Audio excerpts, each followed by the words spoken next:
Downnya begitu, nggak boleh kita menyalahkan orang. Oh, nggak boleh. Oh, Nggak boleh. Tugas seorang MC itu adalah mengatur lalu lintas dalam bentuk kalimat. Dan kalimat itu harus tertata dengan baik.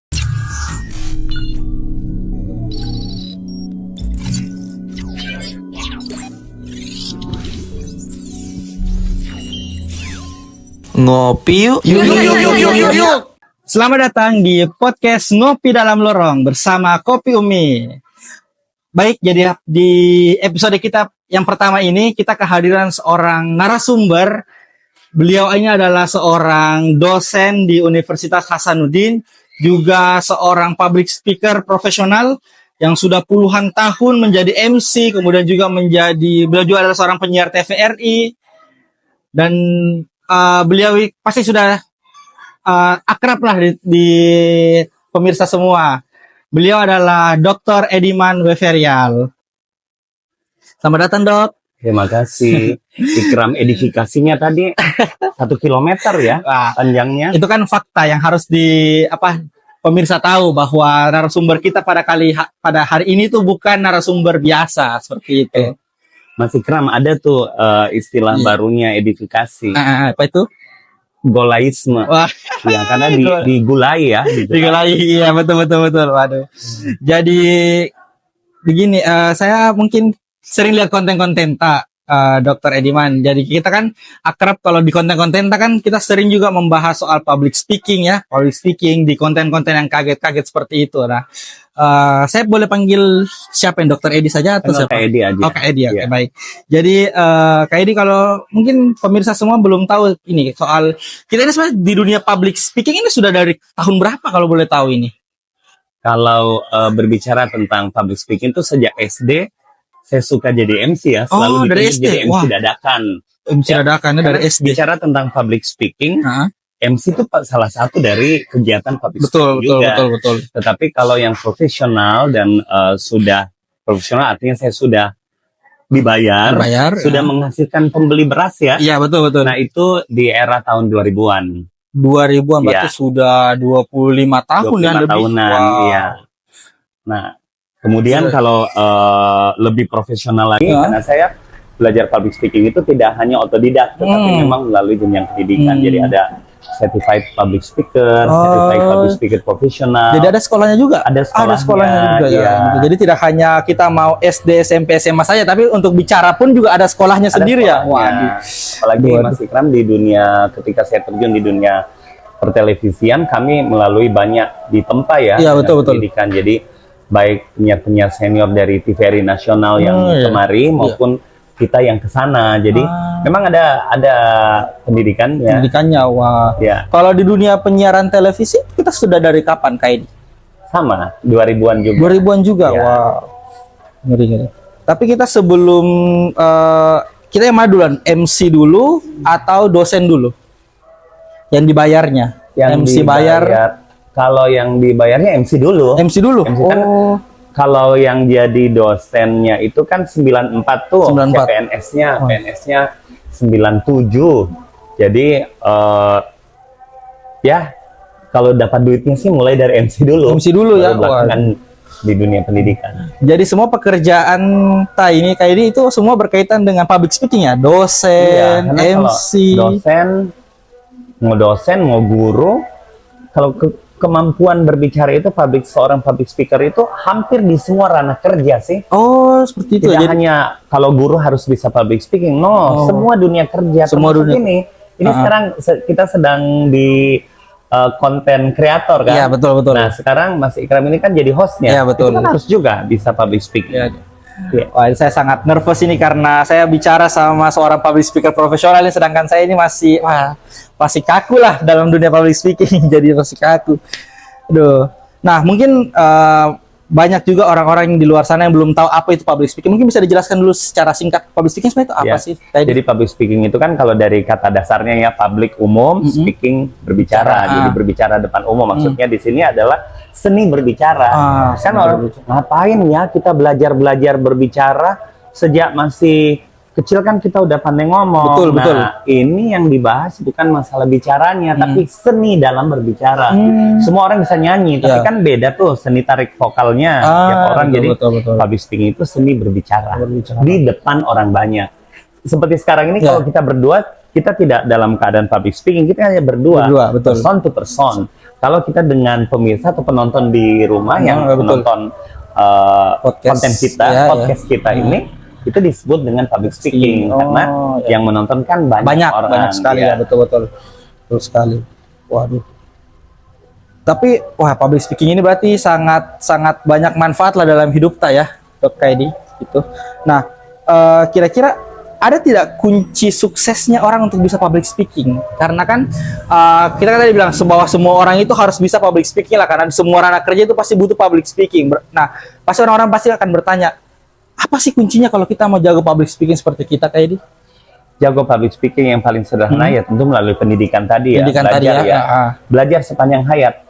Jadi hingga detik ini, sekian puluh tahun yang lalu saya menekuni dunia, baik di dunia penyiaran, broadcasting, maupun di dunia per-MC-an, di dunia akademisi, sampai detik ini pun saya masih belajar. Jadi kadang-kadang kalau di usia saya, usia kepala 4 ke atas ya, pada umumnya kan hormon melatonin itu menurun. Betul. Tahu nggak akibatnya apa, Mas Ikram? Hormon melatonin apa itu? Menurun. Apa akibatnya? Ya, pemirsa di rumah, kita akan kesulitan tidur, susah tidur. Nah, kalau susah tidur gimana? Pasti ada yang minum obat tidur, ada yang apa. Nah, saya kalau susah tidur, ya udah selain nonton TikTok, belajar. Kita belajar tentang public speaking karena ilmu seni berbicara itu dia tidak statis ya. Sangat dinamis sekali. Dia berubah-ubah terus. Dia berubah. Ya? Memang ada pakem-pakemnya, pakem yang tidak boleh dilanggar, tetapi ada yang hal-hal yang termodifikasi sesuai dengan tuntutan zaman. Jadi nggak boleh puas. Seorang public speaker yang mengatakan dirinya hebat dan dia sudah tidak mau belajar lagi dengan sesama public speaker yang lain, dia akan ketinggalan, tergerus oleh zaman. Jadi kita kayak ini masih terus belajar. Sampai sekarang masih belajar. Di online, offline? Belajar online dan offline, baik yang formal maupun informal. Formal itu berarti kita dapat sertifikat. Sertifikat, betul. Kalau yang informal, saya tidak malu untuk belajar dengan junior saya juga, karena ada satu lagi kuncinya. Itu tadi kan belajar ya. Belajar, betul. Kunci kedua adalah jam terbang. Jam terbang. Kunci ketiga, kita harus banyak belajar dengan orang yang punya pengalaman. Kita harus mau dengar pengalaman orang. Kita harus boleh kita bilang, saya sudah hebat loh, saya sudah ini. Betul. Tapi kita mungkin belum mengalami hal yang dialami oleh teman public speaker yang lain.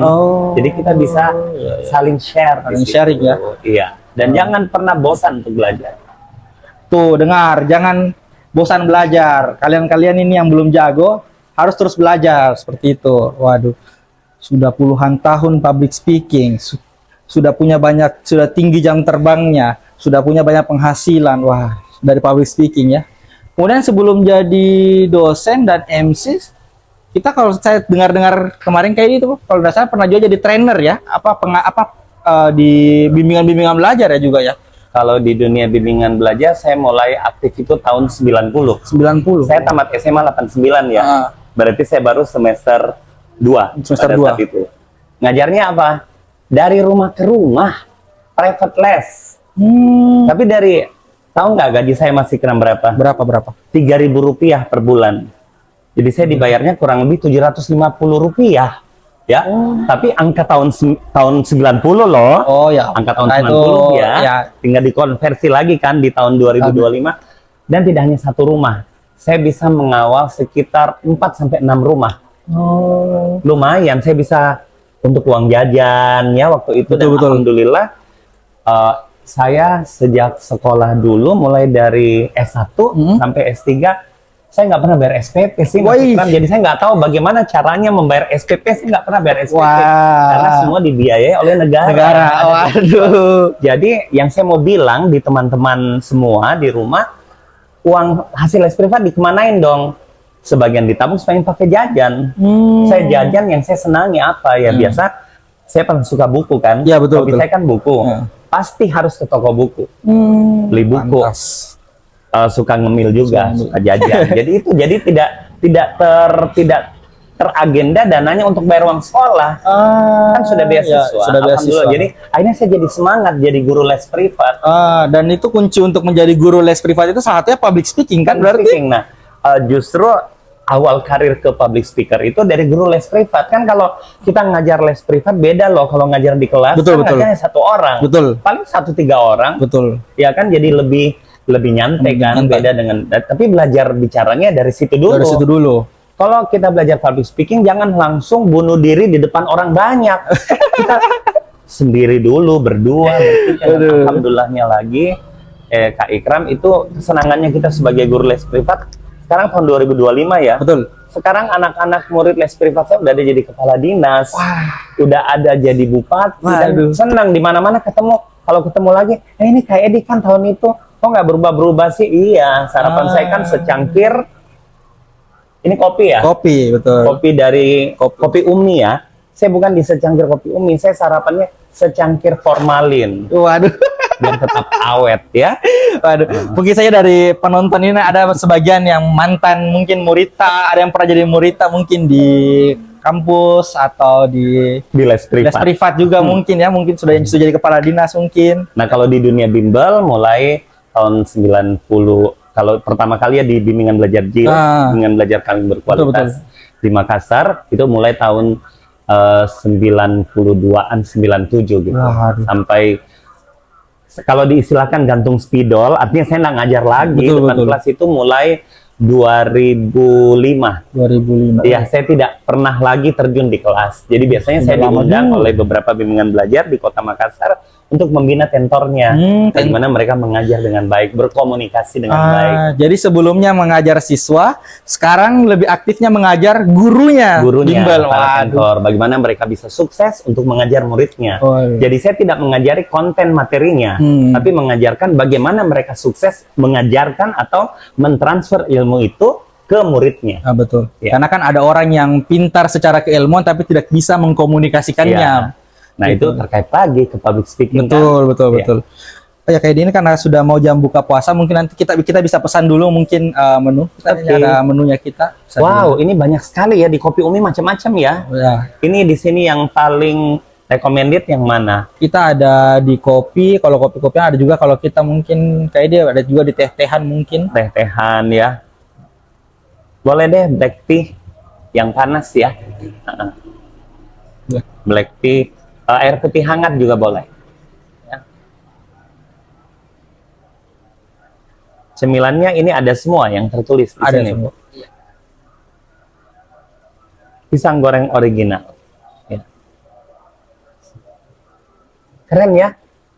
Teman-teman, ini banyak sekali loh. Harganya sangat recommended. Ini untuk kantong mahasiswa oke. Kantong eksekutif muda lebih oke lagi ya. Dan ini ada apa nih? Kopi pandan, koko Belgian, kopi susu gula aren, bagor itu apa? Bakso goreng. Bakso goreng. Harganya kisaran 10 ribuan deh sampai 20 ribu, sangat recommended, baru tempatnya nyaman sih kalau saya lihat ya. Kalau saya mungkin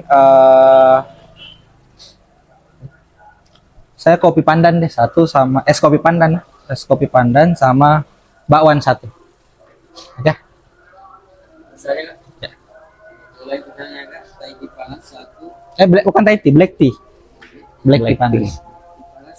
Pasti pengaruh puasa ya. Kamu nggak dengar ya? Putih hangat dan pisang goreng ori. Ya. Kopi pandan dengan bau. Kasih keluar dulu air minumnya. Air putihnya dulu ya. Air putihnya duluan. Terus itu tawarin juga. Oke, mungkin sambil menunggu buka puasa kita sambil lanjutkan lagi diskusi bincang-bincangnya kita ini. Nah, kan kita sudah punya banyak, sudah lama lah jam terbangnya di dunia public speaker, baik itu MC, penyiar TVRI, dosen. Nah, kira-kira ada tidak hal-hal kayak ada kesalahan-kesalahan yang pernah kita lakukan yang kita masih ingat sampai sekarang, yang kayak bilang, aduh kenapa dulu ini saya lakukan ini ya? Mungkin ada semacam seperti itu yang kita ingat-ingat selama puluhan tahun ini, kesalahan apa yang pernah kita bikin, mungkin salah sebut nama atau apa? Ya, salah satu ya di antara itu. Salah sebut nama, pernah nggak ya salah sebut nama? Belum pernah sih salah sebut nama. Waduh, belum pernah. Karena begini, kata-kata terindah yang didengar sampai ke telinga seseorang itu, ingat ya, adalah ketika namanya disebut dengan baik dan benar. Oh, gitu. Jabatan, gelar, nama tidak boleh salah satu huruf pun. Itu harus dijaga oleh MC. Makanya Betul. MC dibayar mahal. Oh, gitu. Itu untuk bisa menyebut nama dengan baik dan benar, nggak salah, itu kan penuh tantangan. Betul. Cross checknya 3 kali, kita dakdikdukder juga loh kalau jadi MC, jangan sampai salah kan menyebut nama. Saya belum pernah sih, alhamdulillah. Yang pernah itu satu ketika saya bawakan ya Mas Ikram acara pernikahan ya. Nah, kalau kami MC kan biasanya kan ada protokol tuh. Protokol itu yang menyiapkan kan rundown acara. Kalau yang zaman sekarang sudah banyak event organizer, wedding organizer. Nah, dia mengatur semua. Nah, di situ tertulis ALM. ALM itu singkatannya apa yo? Nggak tahu apa itu. Almarhum. Ya udah saya baca juga. Almarhum Bapak ini. Teriak salah satu pengunjung, berdiri, angkat tangan. Masih hidup loh suami saya. Kok disebut almarhum?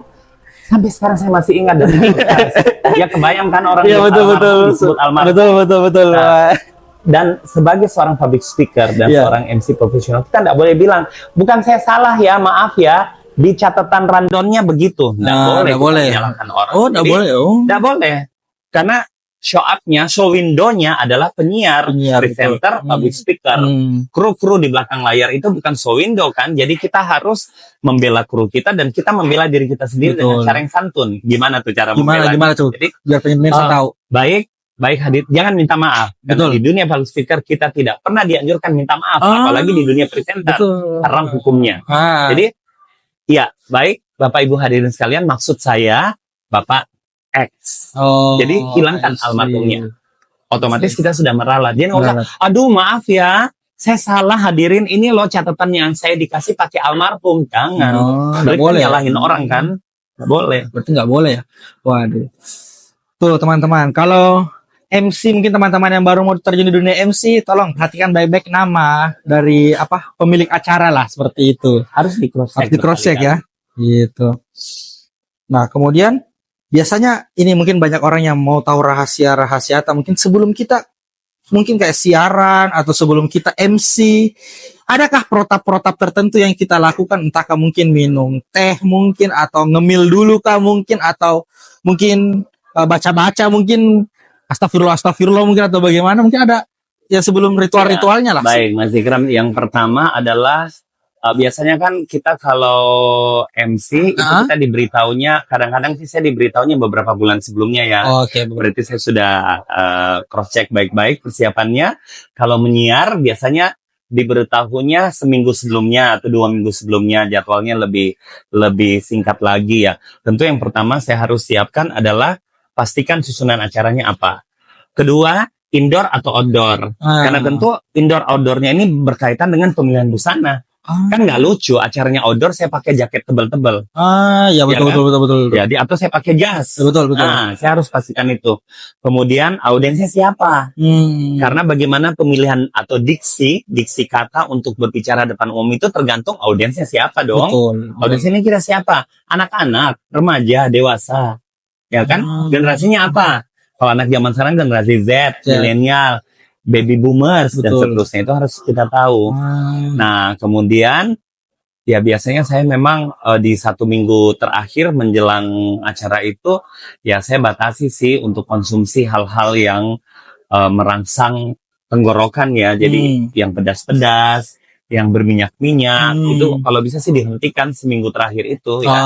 Nah, kemudian minum air putih hangat. Kalau air putih hangat selalu ya. Memang saya sangat menghindari es ya.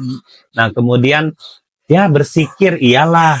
H-1 kita berdoa, berzikir selalu didahului dengan basmalah ya, mengerjakan apapun juga, dan kita harus percaya diri bahwa kita bisa bawakan acara dengan baik. Oh ya, sudah buka puasa ya? Sudah mau. Belum kayaknya ya. Belum tapi sudah hampir. Terima kasih. Asan dari mana? Sudah buka dari mana? Sudah buka? Oke, kalau begitu dari HP, saya tidak percaya. Tunggu minta dari masjid.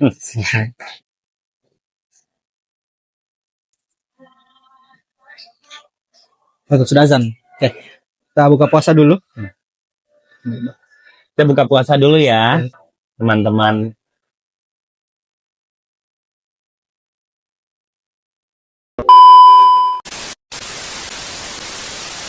Oke, mungkin kita langsung saja lanjut lagi berbicara tentang bulan Ramadan ini, Kak Edi. Kan pasti banyak orang-orang mungkin yang berprofesi sebagai MC, yang sebagai mungkin penyiar juga, yang sebagai public speaker lah seperti itu.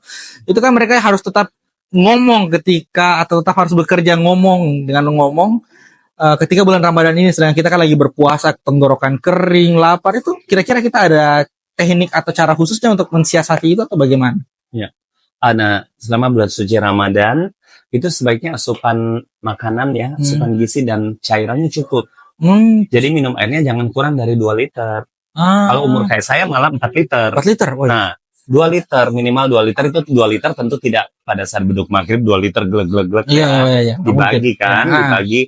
Pokoknya 8 gelas selesai sampai dengan menjelang imsak. Iya. Okay. Jadi harus itu supaya tidak kering, tenggorokannya tidak kering banget. Iya benar, kata Mas Ikram itu akan kering seperti itu, dan jangan juga dihemat suaranya, dipakai pada tempatnya. Ya. Nah, itulah gunanya ketika MC ada sound system kan. Betul. Juga membantu untuk kita biar tidak terlalu teriak-teriak. Betul. Karena saya bayangkan, bagaimana ya kalau lagi puasa begini kita MC atau tetap apalagi kalau dosen lah tetap mengajar, dan mungkin saya kelasnya dari pagi sampai sore, dan itu kan bicara terus itu, apakah ndak kering ini tenggorokan puasa kayak gitu. Jadi oke. Nah, kalau cara menjaga, kan biasa kalau bicara itu kan, atau public speaking lah, kita bicara depan umum itu kan biasanya energi atau semangatnya kita dalam berbicara itu kan biasanya cuma di awal-awal. Nah, cara menjaganya itu supaya kita bisa selama sepanjang acara yang kita bawakan tetap semangat, energinya kita tetap sama, itu bagaimana caranya? Ya, jadi yang kita harus ingat adalah tugas seorang MC itu adalah mengatur lalu lintas jalannya acara biar lancar. Dan roh daripada acara itu, energi daripada acara itu dikendalikan oleh MC. Itu yang saya bilang, kalau MC-nya di awal-awal saja semangat, halo apa kabar, bla bla bla, di tengah mulai surut, mulai surut, loyo akhirnya. Dan itu bisa terlihat, kita bisa pandang kan audiens kita. Kalau sudah mulai lesu, nah di situ kita harus memulihkan semangat. Tapi tergantung acaranya juga sih, karena kan acara kan ada 3 tuh, informal, semi formal, formal. Apa bedanya? Nah, tentu kalau yang formal kan betul-betul tidak bisa improvisasi ya. Misalnya upacara bendera, nggak bisa kan improvisasi. Betul. Nah, itu suaranya juga beda, intonasinya beda. Nah, semi formal ini biasanya sedikit lebih rileks, ini bisa improv. Kita bisa mengatur siasat kapan kita mengatur semangat dari audiens. Yang paling bisa lagi kalau informal. Nah, itu biasanya acara outdoor ya, atau indoor juga bisa, tapi kita bisa dengan intonasi yang beda. Intonasinya beda lagi kalau formal, semi, dan informal. Itu intonasi dan dinamika berbicara itu sangat mendukung untuk meraih dan merangkul audiens tetap semangat dari awal hingga akhir. Kita kembali mungkin ke tadi kan, di awal-awal tadi kayak kita bilang bahwa semua lini pekerjaan itu pasti perlu public speaking. Nah, mungkin saya langsung ambil contoh saja kayak misalnya karyawan warkop, kayak misalnya teman-teman di sini mungkin ya, karyawan warkop Kopi Umi, itu kira-kira mereka juga perlu public speaking, dan seberapa penting public speaking menurut kita kepada mereka? Perlu banget Mas Ikram, mulai dari waitressnya, pelayannya, betul. Kemudian bartendernya, kasir lebih-lebih lagi. Ya, jadi semuanya deh. Jadi itu kan di public speaking itu kan sangat luas, termasuk etika, attitude-nya ya, sikapnya ya, ketika dia melayani customer ya. Yang pasti di dunia kerja manapun ya, dan dalam kehidupan manapun, Mas Ikram, ada 3 hal yang manusia normal harus lakukan. Apa itu? Pertama, mengucapkan terima kasih. Dalam 1 kali 24 jam minimal 1 kali berterima kasih. Kedua, minta maaf kalau salah. Dan yang ketiga, tersenyum. Minta maaf tidak harus kalau salah loh. Apa aja bisa didahului dengan maaf Pak, maaf Bu. Bisa diulang lagi pesanannya misalnya ya, untuk betul. Untuk konteks kafe ini ya. Betul. Ya, dan ingat, pelanggan adalah raja. Pelanggan tidak pernah salah. Apapun yang terjadi, pelanggan tidak pernah salah. Kita harus menempatkan diri kita melayani dengan tulus tentu saja, dan visional. Salah satunya dengan komunikasinya jelas. Kalau ngomong AUEO-nya jelas dong, artikulasinya. Kalau tidak jelas kan pelanggannya bingung, ini Pak ini ngomong apa ya? Ngomong apa ya? Biasanya tuh ada kadang-kadang kalau kita ke warkop atau kemana yang di luar-luar sana ya, mungkin itu kita apa Mbak? Ketika mereka ulangi pesanannya kan ada apa? nggak salah tadi. Bisa diulang lagi kayak gitu. Akhirnya kita jadi mau minta ulang lagi karena kita takut juga males, salah. jadinya kan Jadinya sudah deh. malas itu. Dan hati-hati. Promosi paling baik saat ini apapun itu, selain kita dengan edukasi ya, Betul, lewat edukasi, konten betul. ini mouth to mouth, dari mulut ke mulut. Betul, Makanya betul. ada slogan begini Mas Ikram, sampaikan sesuatu yang menyenangkan kepada temanmu, sampaikan sesuatu yang tidak menyenangkan pada kami. Ngerti nggak maksudnya? Ngerti. Jadi jangan cerita, kafe itu jelek loh, gini-gini. Ya, itu pantang sekali karena hanya satu orang yang ngomong begitu, itu nyebar ke semua komunitas Betul, yang betul. lain. Betul. Iya. Kita harus dijaga. Nah, mungkin kembali ke public speakingnya ini, rata-rata problem apa sih yang mungkin biasanya kayak didapati dalam dunia public speaking lah, yang umum sekali biasanya dilihat ketika selama pengalaman puluhan tahun di public speaking. Paling umum adalah satu, grogi. Itu Apalagi kayak kalau tamunya banyak. Apalagi kalau tamunya levelnya di atas kita. Betul. Level usia, level status sosial, level jabatannya, Jabatan, itu akan mempengaruhi grogi. Kedua, tidak pede. Tidak pede. Wah, itu kayak umum. Ketiga, tidak siap. Tidak siap juga. H-1 dihubungi. Persiapannya kurang ya. Betul. Jadi, yang bagusnya, kabar gembiranya, kalau kita bisa identifikasi kelemahan-kelemahan kita, Betul. kita akan tahu solusinya. Yang pertama tadi kan grogi. Apa penyebab groginya? Audiensnya tidak dikenali. Berarti cara mengenal audiens, kita minta informasi dong dari orang yang mengundang, audiensnya siapa. Dan itu sebabnya, saya selalu hadir di tempat acara paling lambat 1 jam sebelum acara dimulai. Untuk menenangkan diri dan saya tahu audiens saya di mana. Siapa audiens saya? Apalagi di dunia pertelevisian, terutama TVRI. Apalagi kalau kita bawakan berita, itu on time banget. Nggak ada tuh berita lewat-lewat. Nggak ada. Karena live kan. Betul. Acara yang lain juga begitu. Fokus Islami dan yang semua yang live ya. Kita sedang 1 jam sebelumnya. Prepare make up-nya, menenangkan, dapat arahan dari produser, dapat arahan dari pengarah acara. Kalau di dunia pre-MC dapat arahan dari event organizer-nya, protokolnya, itu penting supaya groginya hilang. Kedua, tidak pede. Kenapa tidak pede? Tidak menguasai acara. Berarti solusinya kuasai dong acaranya, cari tahu dong ini acara mau dibawa kemana, ya kan? Yang ketiga tadi apa? Grogi, tidak pede, dan apa tadi ya? Tidak siap. Tidak siap. Betul. Berarti solusinya siap. Siapnya bagaimana? Siap busananya apa? Siap naskahnya, dan siap acaranya mau digimanakan. Yang paling pertama Mas Ikram, kita harus bisa klasifikasi dulu ini acara apa? Informal, semi, atau formal. Karena penanganannya akan berbeda ketiga jenis acara ini.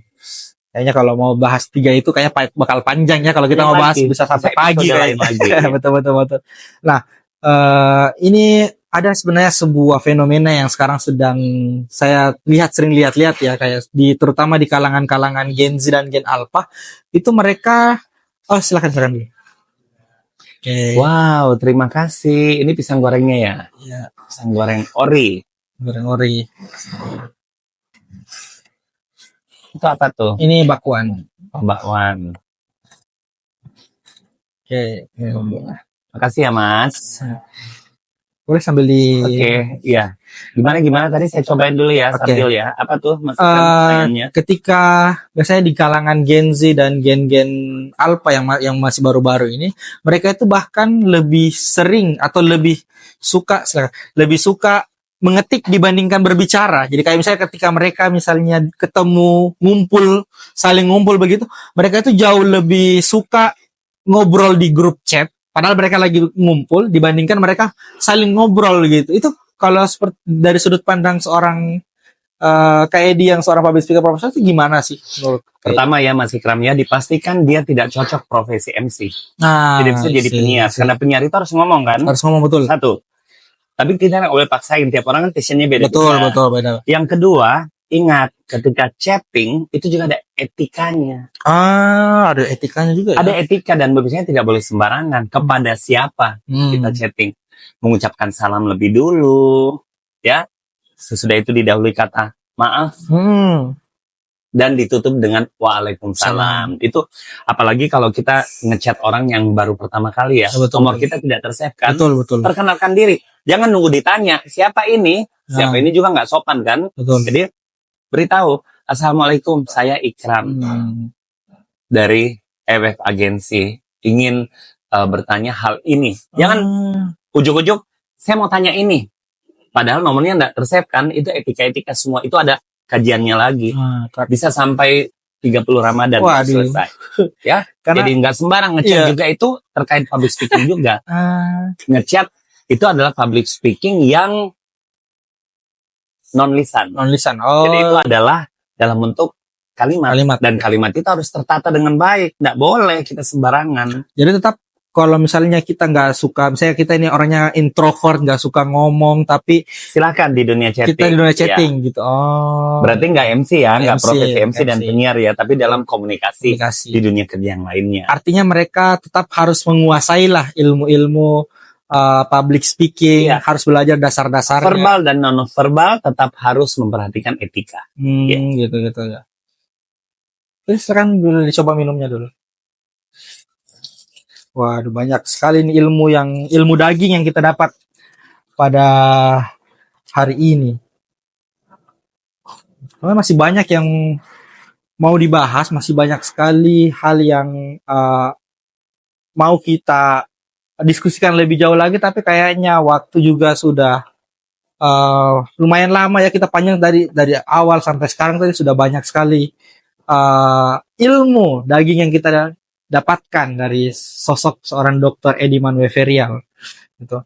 Mungkin ada kata-kata penutup atau kesimpulan lah soal public speaking yang mau disampaikan ke pemirsa mungkin. Baik Mas Ikram, jadi teman-teman semua dimanapun saat ini Anda berada, public speaking adalah seni berbicara.